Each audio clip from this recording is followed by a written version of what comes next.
In the following figure, the reading of the ideal voltmeter is 0. Then the relation between capital R, R1 and R2 is. तो इसमें हम ये देख सकते हैं कि यहाँ पर एक सेल है जिसकी ईएमएफ तो ई है और इंटरनल रेजिस्टेंस R1 है, और यहीं पर एक वोल्टमीटर है जिसका रेजिस्टेंस इनफाइनाइट होगा क्योंकि वो आइडियल है। एक और सेल है, इसकी भी ईएमएफ ई है और इसका रेजिस्टेंस R2 है, और ये पूरा कॉम्बिनेशन एक एक्सटर्नल रेजिस्टेंस कैपिटल आर से जुड़ा हुआ है। तो अब इस केस में आप देख सकते हैं कि ऐसे करंट फ्लो करेगा इस तरह से, और ये पूरा आई करंट चलता रहेगा पूरे सर्किट में। तो इस सर्किट में देखा जाए तो टोटल ईएमएफ तो 2E हो गई, it should be equal to I, और टोटल रेजिस्टेंस है capital R plus R1 plus R2।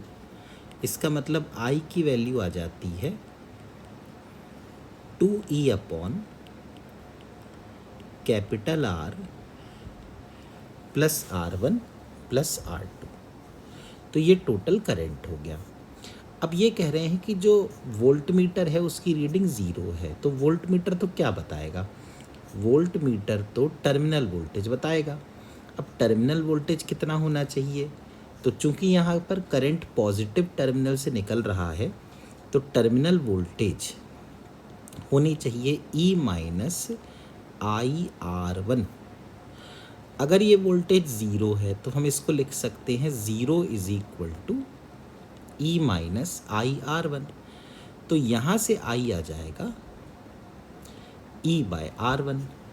अब करंट तो सर्किट में एक ही है, तो हम कह सकते हैं 2E upon capital R plus R1 plus R2 is equal to small e upon R1।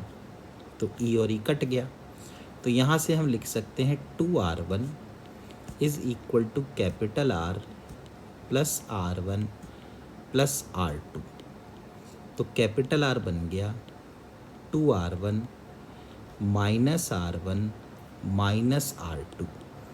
तो कैपिटल R की वैल्यू आ गई R1 माइनस R2। तो कौन सा इसका आंसर सही होगा? Second option will be